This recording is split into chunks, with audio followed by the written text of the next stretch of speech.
우리 첫 번째로 저는 문맥을 연결하는 것과 관련해서 이 요한 1서의 가장 핵심이 되는 것은 하나님께서 우리에게 구원을 주셨다. 근데 그 구원은 소극적으로 죄에서부터 건져 주셨다일 뿐만 아니라 적극적으로는 하나님과 친밀한 사귐을 가지게 하셨다. 구원받은 삶은 어떤 삶이냐? 하나님과 친밀한 관계를 누리는 삶이다.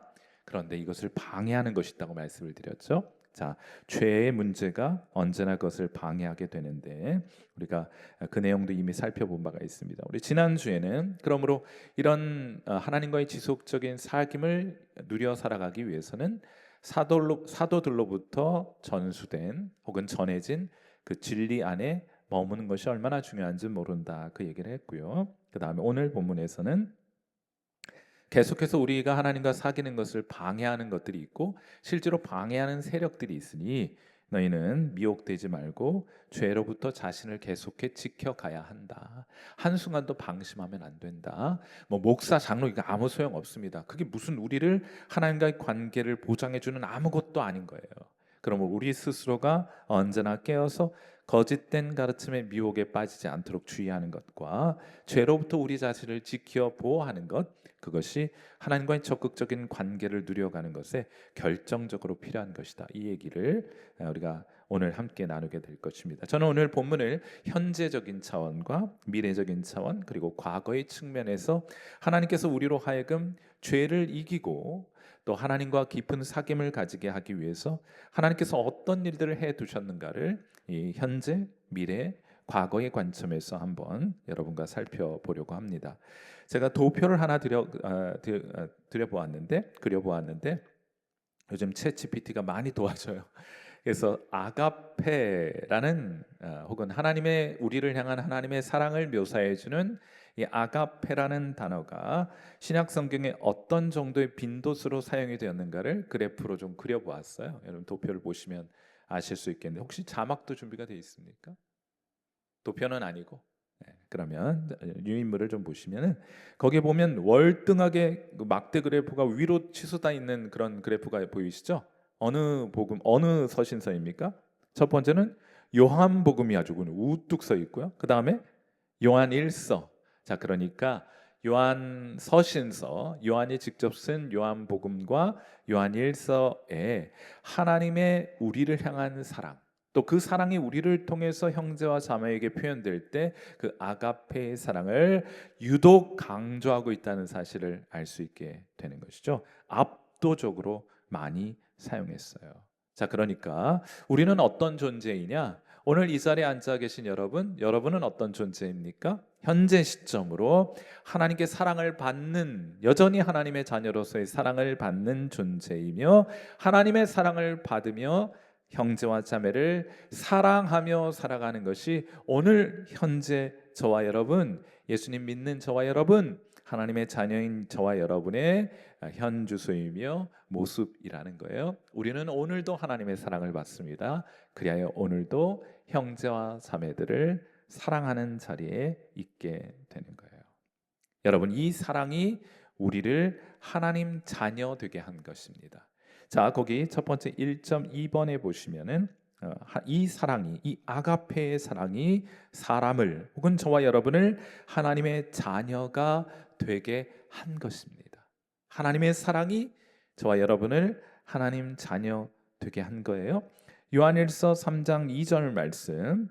여러분, 이 정체성은 하나님 앞에서 우리의 정체성은 날마다 확인하셔야 돼요. 왜냐하면 자꾸 우리는 이 하나님의 은혜를 율법주의로 이게 자꾸 전락시키려는 경향이 있거든요. 뭔가를 해가지고 하나님의 사랑을 구걸하려고 하는 마음들을 가지게 되는데 그 일을 방지하기 위해서는 이 복음의 은혜를 날마다 새롭게 해야 합니다. 자, 우리 요한일서 3장 2절 말씀 같이 한번 큰 목소리로 읽어봅니다. 시작. 사랑하는 자들아, 우리가 지금은 하나님의 자녀라. 장래에 어떻게 될지는 아직 나타나지 아니하였으나 그가 나타나시면 우리가 그와 같을 줄을 아는 것은 그의 참모습 그대로 볼 것이기 때문이다. 지금은 어떻다고요? 지금은 우리가 하나님의 자녀입니다. 여러분을 하나님의 자녀 되게 한 것이 무엇입니까? 하나님의 아가페 사랑이 그렇게 해 놓은 거예요. 많은 사람들이 착각합니다. 우리가 형제를 사랑하고 하나님을 사랑하는 헌신의 모습이 있어야 우리가 하나님의 자녀가 되는 것이냐? 여러분, 자녀는 그렇게 되지 않아요. 여러분의 자녀들이 엄마 아빠에게 사랑을 실천하고 형제의 위에 있는 모습을 보여줘야 걔들을 자녀 삼습니까? 아니요. 엄마 아빠의 사랑이 일단 자녀로 태어나게 하는 거예요. 그리고 나서 뭐 착한 일도 하거나 우애를 보이거나 혹은 부모에게 공경하고 사랑하는 것도 나타나는 것이지, 일단 자녀 되는 것이 먼저입니다. 해서 사랑하면 자녀 되는 것이 아니라 자녀 되었기 때문에 사랑하며 살아가는 것이다. 여러분 꼭 좀 이 정체성을 마음속에 새겨 놓을 수 있게 되기를 바라요. 여러분은 하나님의 아가페의 사랑, 하나님 때문에 하나님 자녀 된 거예요. 여러분이 뭔가를 잘해서 자녀 된 것이 아니라 하나님의 사랑이 여러분을 자녀 되게 한 것이다. 사도 바울은 사도 요한과는 조금 다른 용어를 사용해요. 그래서 입양이라고 한번 적어보세요. 1.2.1번에 입양이라는 개념을 통해서 이 하나님의 자녀됨을 설명합니다. 같은 이야기이긴 한데 사도 바울은 우리가 하나님 자녀되는 과정을 매우 강조하고 있는 거예요. 우리가 그럴 수 없는 사람이었는데 하나님의 자녀가 되었다, 그 과정을 강조하는 것이고, 사도 요한은 보다 결과론적인 이야기를 좀 더 강조해서 표현합니다. 로마서 8장 15절과 16절 말씀 한번 잘 보세요. 우리가 어떤 과정을 통해서 하나님의 자녀가 되었느냐? 사도 바울은 이렇게 해설합니다. 무릇 하나님의 영으로 인도함을 받는 사람은 곧 하나님의 아들이라. 너희는 다시 무서워하는 종의 영을 받지 아니하고 양자의 영을 받았으므로. 원래 너희는 하나님의 자녀 아니었는데, 하나님의 가정에는 독생자밖에 계시지 않았는데 하나님께서 우리를 사랑하셔서 입양을 통해 하나님의 자녀와 하나님의 가족이 될 수 있는 길을 열어주셨고, 이를 위해서 하나님께서 우리에게 양자의 영, 곧 성령을 보내주셨으니 복음을 듣고 그 복음을 믿는 자마다 성령 받고, 이 성령을 가진 자마다 하나님 가족에 입양되어 아들과 딸이 되는 것임을 이런 식으로 표현하고 있는 거예요. 그러므로 우리가 양자의 영을 받았으므로 아빠, 아버지라고 하나님을 부를 수 있게 되었다고 말합니다. 여러분, 제가 누차 말씀드렸던 것처럼 하나님의 아버지가 아닌 사람은요, 교회 생활 얼마나 오래 했어도 관계없이 하나님 아버지 이렇게 부르라고 하면은 잘 못 불러요. 왜냐하면 자기 아버지 아닌데 어떻게 아버지라고 불러요? 오늘 이 자리에 계신 여러분 저를 따라서 한번 해볼 수 있겠어요? 하나님 아버지. 자연스러우십니까? 우리 유튜브 상에서 함께 예배 드리시는 분들께서도 하나님 아버지 하고 자연스럽게 하나님을 부를 수 있겠습니까? 여러분, 그것이 전부는 아닐지언정 우리가 하나님을 아버지라고 부를 수 있는 영이 우리 안에 거하고 계시다. 우리는 이런 입양의 과정을 통해서 하나님 가족의 일원이 된 것이라 하고 사도 바울이 해설해 주고 있는 것이에요. 똑같은 얘기를 사도 요한은 보다 직접적으로 하나님께서 우리를 낳으셨다, 이런 표현으로 사용하고 있는 것인데, 이제 결과를 강조하는 측면에서 말하는 겁니다. 요한복음 1장 13절 말씀. 이는 혈통으로나 육정으로나 사람의 뜻으로 나지 아니하고, 그 사람은 여러분도 포함되는 거예요. 여러분 무슨 혈통으로나 여러분이 열심히 노력해서나 여러분이 뭔가를 의지적으로 하나님의 뜻에 부합한 일들을 했기 때문이 아니라, 그렇게 해서 난 것이 아니라 뭐라고 말해요? 오직 하나님께로부터 난 자들이니라. 여러분이 하나님께로부터 나게 되셨습니다. 그 결정 누가 했습니까? 여러분이 했습니까? 아니요. 하나님이 만세전부터 여러분을 하나님 자녀 삼기로 택하시고 결정하셨기 때문에 하나님 자녀 된 것이다. 우리가 왜 예수님 믿게 되었습니까? 하나님이 그 결정하셨기 때문이에요. 하나님이 우리의 심령을 설득하셨기 때문입니다. 우리에게 하나님의 사랑을 깨닫게 하셨기 때문이에요. 그래서 반응할 수 있게 되었다. 자, 이 사실이 왜 중요하냐? 이 사실이 왜 중요한가 하면 아들은요, 딸은요, 아버지 닮게 돼 있거든요. 여기 지금 우리가 하고 있는 이 논증은 성도가 이 땅을 살면서 죄를 범하지 않고 아버지가 깨끗하신 것처럼, 아버지가 거룩한 것처럼, 아버지가 성결하신 것처럼 그의 자녀도 깨끗함과 성결함을 추구하며 살아가게 되는 것인데, 이게 어떻게 가능한 것이냐? 하나님을 아버지로 모시고 있기 때문에 가능하다는 이야기예요. 왜냐하면 아들은 아버지 닮고 싶어 하거든요. 그리고 아버지 닮아가기 때문입니다. 여러분 안에 그런 끌림이 있는 거예요. 제가 그런 끌림이라는 표현 자주 사용하잖아요. 하나님 닮고 싶은, 물론 잘 안 된다는 건 좀 이따 얘기할 거예요. 그러나 우리의 마음 속에 하나님처럼 닮고 싶은 마음이 있잖아요. 하나님처럼 자비와 긍휼이 좀 많았으면 좋겠네. 하나님처럼 청결하고 정결한 삶을 살아갔으면 참 좋겠네. 아버지처럼 정직하게 살아갔으면 좋겠네. 깨끗한 모습으로 살아갔으면 좋겠네. 잘하고 못하고를 떠나서 우리 안에 그런 끌림이 있지 않습니까? 아버지 닮고 싶은 마음이 우리 가운데 있기 때문이에요. 하나님 우리 얼마나 사랑하십니까? 우리도 다른 사람을 사랑하며 살아가고 싶잖아요. 그 사랑의 언어 익숙하지 않아서 사랑하러 다가갔다가 상처 줄 때도 많이 있지만, 그럼에도 불구하고 우리 안에는 그런 마음의 동기를 가지고 살아가고자 하는 마음이 있다. 왜 그런 현상이 나타나느냐? 하나님을 아버지로 모시고 있기 때문에 나타난 현상이다. 이거 억지로 만들어지는 것 아니니까, 여러분 안에 성령께서 사랑하는 자리로 우리를 인도하실 때 억지로 만든 것 아니고, 하나님께서 그런 마음 주실 때 이게 순종하면서 따라가면 되는 거예요. 신앙생활은 그렇게 하는 것이라고 말하고 싶습니다. 자, 중요한 포인트는 뭐냐? 우리가 현재 하나님 아버지의 사랑을 받고 그 사랑을 나누며 살아가고 있다. 아버지가 깨끗하신 것처럼 우리도 깨끗한 삶을 지향하며 살아가고 있다. 이것은 우리가 부정할 수 없는 우리의 현재의 모습입니다. 그것이 첫 번째 현재적 관점에서 하나님의 사랑을 관찰해 본 것이고요. 두 번째로는 우리 이 땅을 살아가는 저와 여러분에게 미래를 향한 소망이 있어요. 그 이야기를 좀 나누고자 하는데, 자, 이 하나님의 자녀들이, 우리가 하나님으로부터 태어났잖아요. 입양의 과정을 통해서든 하나님이 우리를 낳았다는 사도 요한의 표현을 통해서든 우리가 하나님의 자녀이잖아요. 저 여러분이 하나님의 자녀이지 않습니까? 그런데 중요한 건 뭔가 하면 이 하나님의 자녀들이 처해 있는 현실이 녹록치 않다는 것이 문제입니다. 자, 우리 2.1.1번 보면 하나님으로부터 태어난 하나님의 자녀들, 우리는 하나님의 자녀들입니다. 이런 뜻이에요. 요한일서 3장 2절 말씀 다시 한번 보세요. 사랑하는 자들아, 우리가 지금은 이미 하나님의 자녀라. 장래에 어떻게 될지는 아직 나타나지 아니하였으나 그가 나타나시면 우리가 그와 같을 줄 아는 것은 그의 참모습 그대로 볼 것이기 때문이니 하고 말을 해요. 자, 우리가 하나님의 자녀로 부르심을 받았습니다. 하나님의 자녀가 되었어요.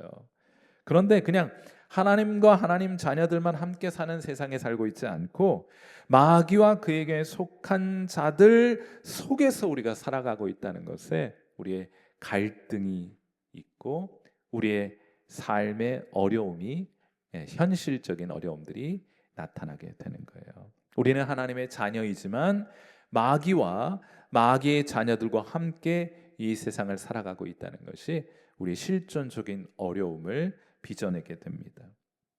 왜냐하면 그들로부터 이해받지 못하기 때문이에요. 여러분 이번 명절에 여러분이 하나님의 자녀답게 말하고 행동하고자 했어도 여러분 주변 사람들이 여러분 이해합니까? 맨 돈 이야기나 하고 건강 이야기하는 것이나 좋아하지, 하나님 얘기하는 거, 하나님의 사랑과 은혜 이야기하는 거 여러분 주변 사람들이 좋아합니까? 위축되잖아요. 그들로부터 이해받지 못하고 심지어는 그들로부터 미혹을 받기 때문입니다. 2.1.3번 미혹을 받습니다. 그것이 옳지 않다고 말하는 거예요. 그런데 우리도 귀가 팔랑귀어 가지고 자꾸 그런 이야기 들으면은 나도 뭐 좀 이 세상이 영원히 살 것처럼 뭔가를 해야 되지 않는가? 나도 다른 사람들 하는 것처럼 이런저런 것들을 준비해야 되는 것 아닌가? 이런 생각을 가지게 마련입니다. 미혹되기 때문이에요. 여러분 그런데 이게 얼마나 좀 고통스러운 일이냐면은, 이게 참 왜곡되고 불의한 세상에서 우리가 뜻대로 되지 않아요. 이게 우리의 신앙이라는 게 우리 뜻대로 되지 않습니다. 우리가 바라는 대로 되지 않아요. 나도 더 거룩해지고 싶어요. 나도 더 경건해지고 싶어요. 나도 더 말씀 더 깊이 묵상하고 더 많이 기도하고 더 많이 선한 영향력들 끼쳐서 많은 사람들 전도하고 싶어요. 그런 마음이 있잖아요, 우리 안에. 그런데 우리의 뜻대로 됩니까? 안 됩니까? 우리의 뜻대로 잘 안 돼요. 왜 그렇습니까? 구조적으로 하나님의 자녀들이 이 세상의 자녀와 마귀가 다스리고 통치하는 세상 속에 살아가고 있기 때문입니다. 그런 구조적인 모순 안에서 우리가 살아가고 있기 때문에 뜻하는 대로 잘 되지 않아요. 그래서 성도들은 탄식하며 살아가는 겁니다. 여러분의 그런 탄식 있지 않습니까? 잘 안 되잖아요. 더 잘하고 싶은데 잘 안 되는 이런 탄식을 가지고 오늘을 살아가고 있다. 그런데 그것이 굉장히 정상적인 모습이라는 거예요. 자, 2.2.1번 우리 거기다 빈칸에다 이미 이렇게 한번 적어보세요. 이미 우리는 구원받았지만은 그러나 아직 그 구원이 완성되지는 완전한 모습으로 우리에게 되지는 않는 그런 낀 시간들을 살아가고 있기 때문에 성도들 탄식하는 거예요.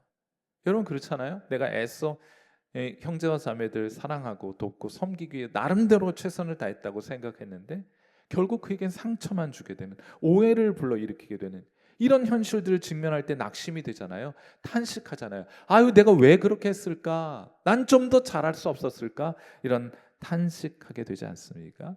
여러분만 탄식하는 게 아니에요. 자, 로마서 8장 23절 말씀 보시면 우리 같이 한번 읽어보겠습니다. 로마서 8장 23절 말씀 같이 읽어봐요. 시작.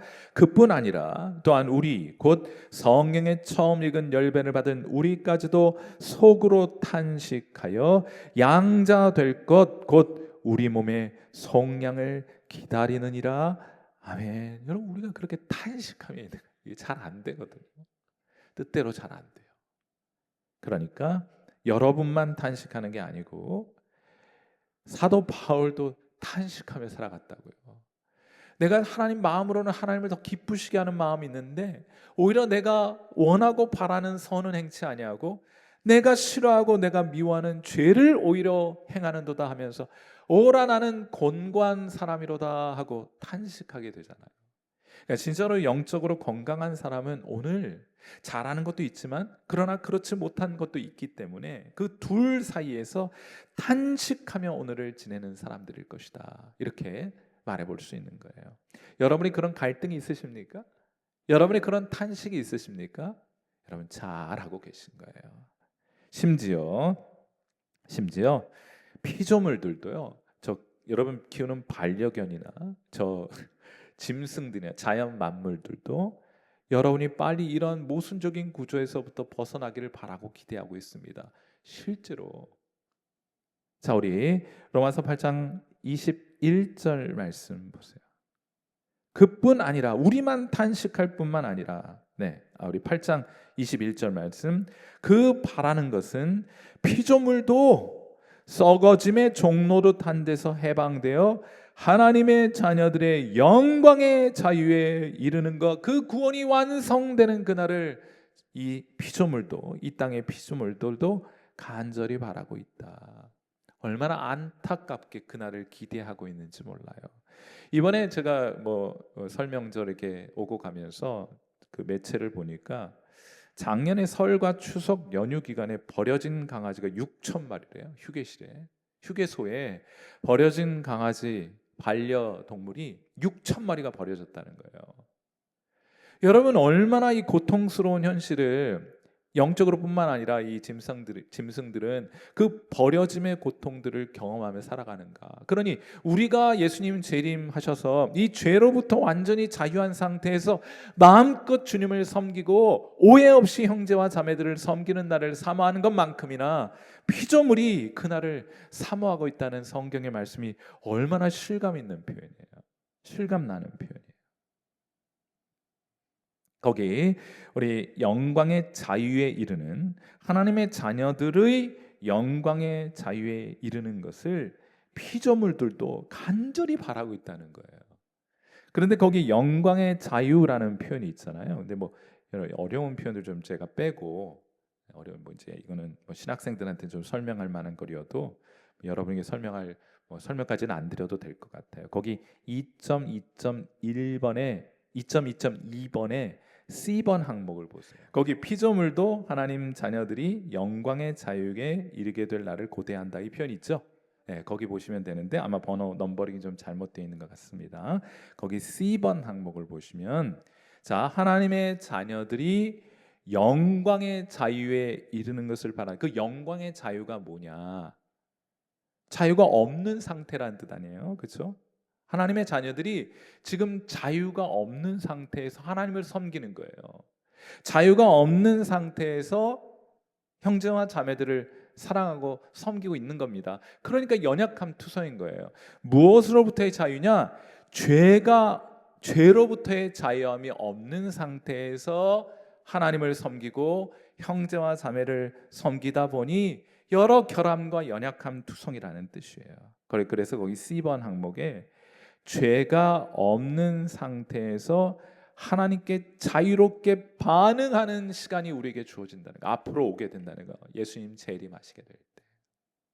더 이상 죄의 방해가 없는, 죄의 왜곡이 없는, 죄에 의해서 변질되지 않는 그 순수한 마음으로 하나님을 섬기게 될 그때가 오고 있으니 그때가 빨리 오기를 이 피조물들이 얼마나 간절히 바라고 있느냐. 죄가 없는 상태에서 하나님께 자유롭게 반응할 수 있는 상태. 우리가 하나님께 반응하려고 하면서도 여전히 우리가 죄의 영향력 아래 있어서 우리한테 불결함이 있잖아요. 우리한테 불의함이 있잖아요. 우리에게 정직하지 못함이 있잖아요. 그런 마음을 가지고 하나님을 섬기자니 얼마나 우리 마음이 불편합니까? 우리가 얼마나 탄식하며 오늘을 지내느냐 말이에요. 그게 불가피하게 이 땅을 살아가는 동안 그런 탄식 가운데 하나님을 섬길 수밖에는 없어요. 그러나 그것이 전부가 아닐 것입니다. 죄가 없는 상태에서 하나님께 자유롭게 반응할 수 있는 때가 우리에게 다가오고 있다. 얼마나 기대가 됩니까? 그때 우리는 어떤 모습일 것입니까? 상상도 못하겠어요. 왜냐하면 우리는 한 번도 죄의 영향력으로부터 자유한 채 하나님을 섬겨본 경험이 없거든요. 우리는 한 번도 죄에 의해서 왜곡되지 않은 채 형제와 자매들을 사랑해 본 적이 없거든요.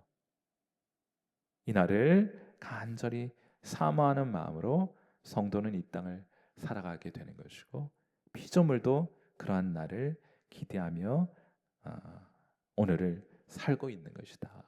3.3번 성도들은 그리스도를 만나게 될 날을 기다리며 살아가는 거예요. 그냥 뭐 영원히 천국에 가서 뭐 고통 없이 산다 그런 측면도 있지만은 그거보다 훨씬 더 중요한 구원의 본질은 하나님과의 사귐인데 이 하나님과의 사귐이 죄 때문에 언제나 변질되고 왜곡되니까 이런 것 없이 좀 하나님을 순수하게 섬겨보고 싶은 마음을 가진 채 그날을 기대하며 살아간다는 뜻입니다. 다시 한번 요한일서 2장 3장 2절 말씀 우리 다시 한번 그런 마음으로 그런 뉘앙스를 가지고 한번 3장 2절 말씀 같이 한번 더 읽습니다. 시작. 사랑하는 자들아 우리가 지금은 하나님의 자녀라 장래에 어떻게 될지는 아직 나타나지 아니하였으나 그가 나타나시면 우리가 그와 같을 줄을 아는 것은 그의 참모습 그대로 볼 것이기 때문에 죄 왜곡 없이 하나님을 있는 그대로 보게 되고 우리도 그와 똑같을 줄 알게 될 것이니 이런 뜻이에요. 근데 여기 그러잖아요. 장래 어떻게 될지는 아직 나타나지 아니하였다고. 우리 어떤 모습일지 우리 모르는 거예요. 다만 그런 기대와 소망을 가지고 이 땅을 살아가게 되는 것이다. 죄의 영향력이 사라져 버린 조건에서란 뜻이에요. 이 땅에서는 하나님을 정확하게 알 수 없습니다. 저와 여러분이 하나님을 부분적으로 알고 있지만 잘못 알고 있는 것도 많아요. 그렇지 않습니까? 그러나 주님 다시 오셔서 죄의 영향력이 사라지게 될 그날 우리는 거기 빈칸에 암덩어리 말고 아는 거 리을 미음 받치면서 암과 삶이 일치하는 때가 우리 앞에 있을 거예요. 우리가 바라는 대로 하나님을 섬기게 될 날이 우리 앞에 놓여 있다. 우리가 원하는 만큼 정결한 삶을 살아갈 수 있는 때가 우리 앞에 놓여 있다. 우리가 원하는 것만큼 오해 없이 형제와 자매들을 사랑하게 될 날이 우리에게 다가오고 있다. 우리가 그 소망을 가지고 오늘 탄식하고 있지만은 그렇게 오늘을 그날을 기대하면서 살아가게 된다. 그래서 완전하지는 않지만 그의 깨끗하심처럼 자기를 깨끗이 하며 살아가게 되어 요한일서 3장 3절 말씀, 주를 향하여 이 소망을 가진 자마다 그의 깨끗하심과 같이 자기를 깨끗하게 하느니라. 중요한 건 방향이에요. 얼마나 완전하냐? 이건 이 땅에서는 완전할 수 없습니다. 중요한 것은 방향이에요.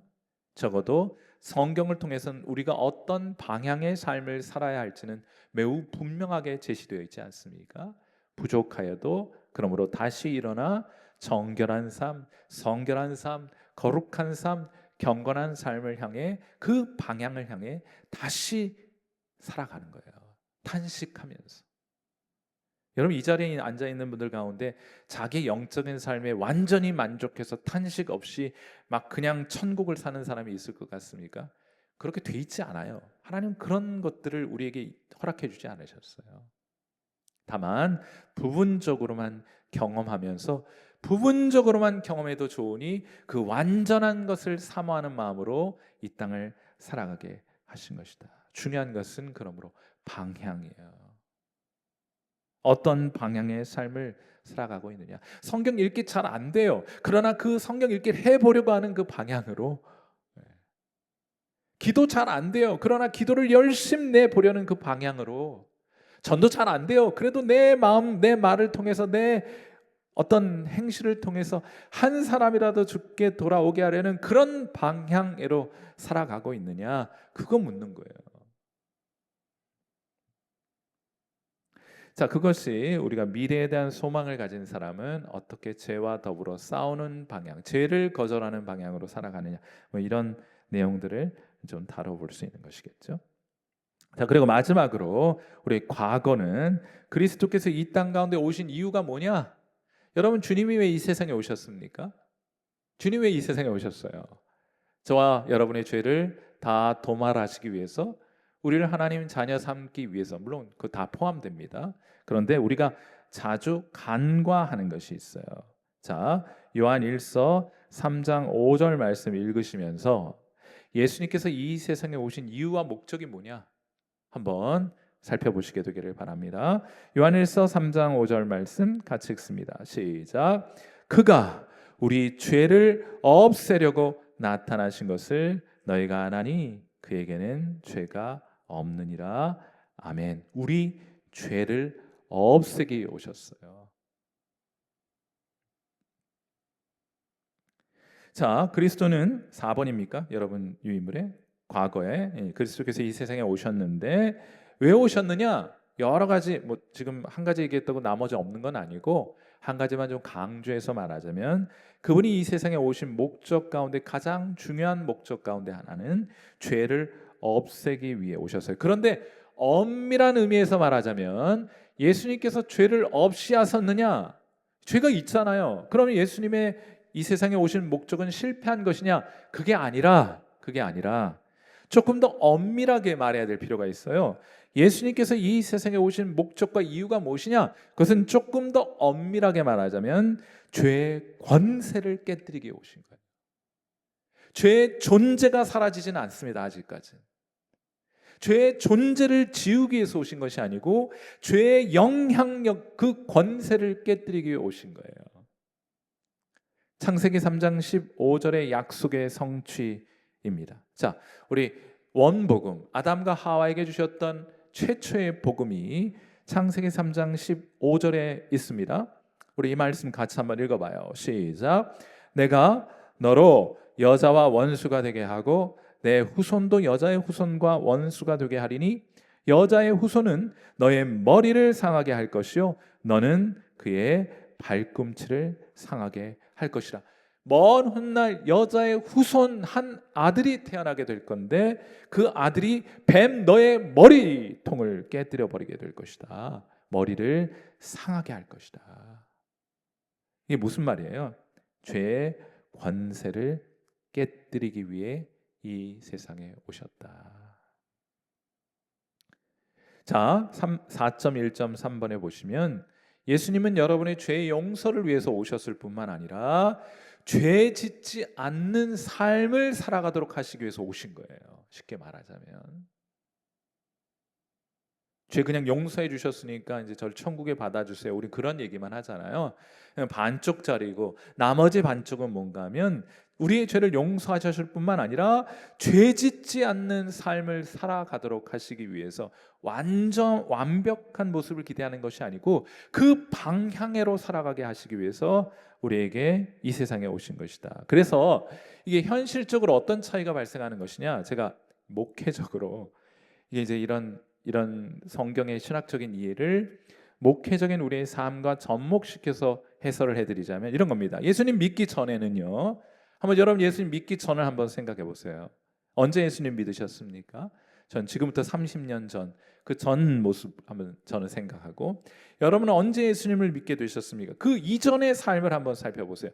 예수님 믿지 않았던 삶, 예수님의 은혜와 예수님의 그 사랑 안에 머물지 않고 있었을 때 여러분은 죄를 어떻게 지었습니까? 죄가 좋아서 지었어요. 사실은 죄가 너무 좋아, 너무 달콤해.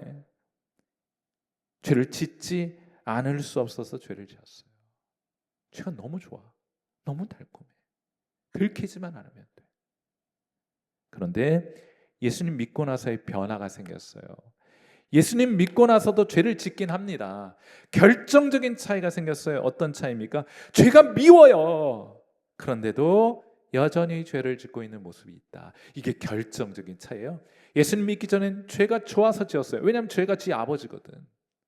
그런데 예수님 믿고 나서는 달라졌어요. 아버지가 달라졌어요. 죄가 미워요. 그런데 죄의 습관이 여전히 남아 있어요. 죄를 미워하면서도 죄를 짓고 있는 우리의 모습을 발견하게 된다. 그게 탄식하게 된다는 표현이에요. 이게 목회적으로 이 성경 말씀, 우리 요한일서 3장 5절 말씀을 목회적으로 좀 해설해 드리자면 이전에는 죄가 좋아서 지었어요. 술이 좋아서 술잔을 기울였어요.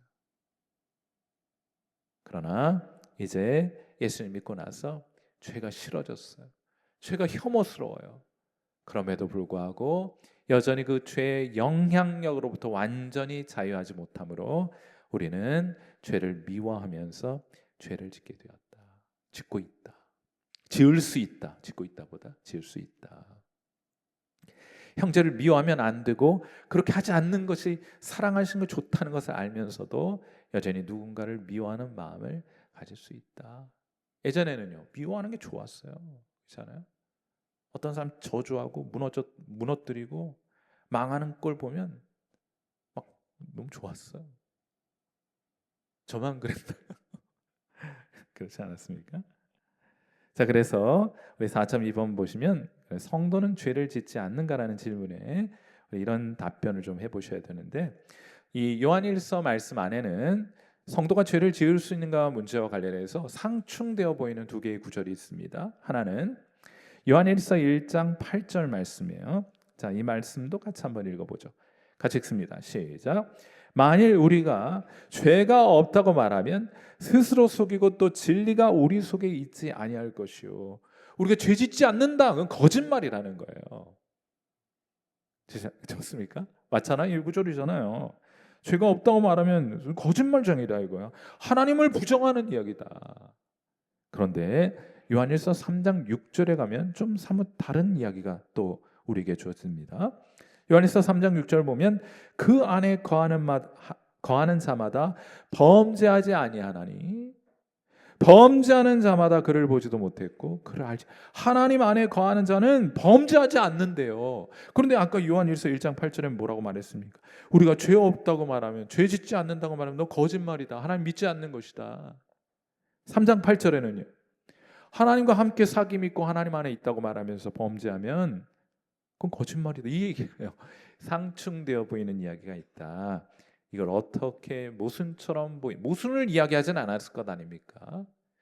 하나님의 무한 계시를 받아서 그것을 글로 쓴 사도 요한이 모순을 말하고 있지는 않을 것 아니에요. 그래서 우리가 이것을 이렇게 해설해 드리고자 합니다. 4.2.3번의 A번, 요한일서 1장 8절에서는 죄의 존재를 인정하는 거예요. 죄의 존재를. 죄가 없다고, 죄의 존재를 너희가 부정한다면 그건 너희 거짓말장이고 말도 안 되는 소리다, 이런 뜻이에요. 죄는 존재합니다. 성도들에게도 죄는 존재합니다.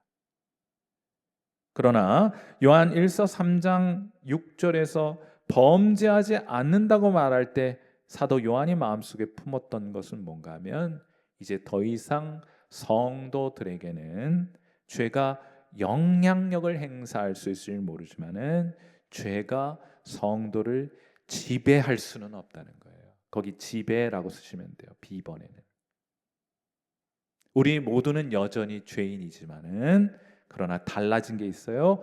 우리가 죄의 지배권 아래 있지는 않습니다. 쉽게 얘기하면 여러분이 그 죄로부터 벗어나고자 하면 얼마든지 벗어날 수 있게 되었다는 뜻이에요. 어떤 차이가 있는지 아시겠습니까? 우리가 죄의 존재를 부정하지는 않지만은, 그러나 죄의 지배권, 우리가 죄에 어쩔 수 없이 끌려다닌다고 말하는 것도 인정할 수 없다 하는 거예요. 결론적으로 4.2.4번, 이 결론만 잘 붙으시면 돼요. 성도는 죄의 지배력 아래 있지 않습니다. 지배라는 건 완전히 우리는 숨도 못 쉬고 시키는 대로 다 하는 그런 존재는 아니란 말이에요. 이제 더 이상. 그러나 동시에 성도는 죄의 영향력에서 완전히 자유롭지도 못합니다. 지배받지는 않으나 영향력 아래 살아가고 있는 거예요.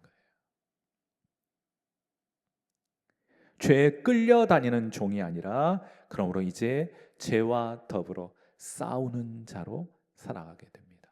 물론 질 때도 많아요. 이길 때도 있습니다. 맞아요? 맞잖아요. 죄 질 때도 많이 있지만은 이길 때도 많아요. 우리가 죄와 더불어 싸우는 자이다. 여러분, 죄의 권세가 깨뜨려졌으니 그 죄로부터 나오라 말씀하시는 겁니다. 그러므로 우리 마지막으로 히브리서 12장 4절 말씀 한 구절만 읽고 우리 말씀을 좀 마음속에 새기고, 우리가 어떤 삶의 자리로 부르심을 받았는지 이 말씀을 마음속에 새기고 이 말씀이 인도하는 방향으로 살아가는 은혜가 있게 되기를 주님의 이름으로 축원해 드립니다. 자, 우리 마지막으로 히브리서 12장 4절 말씀 같이 한번 읽도록 합니다. 같이 읽어요. 시작. 너희가 죄와 싸우되 아직 피 흘리기까지는 대항하지 아니하고. 그러므로 우리 죄와 더불어 싸워야 할 것입니다. 어느 만큼요? 피 흘리기까지 싸워야 할 것이에요.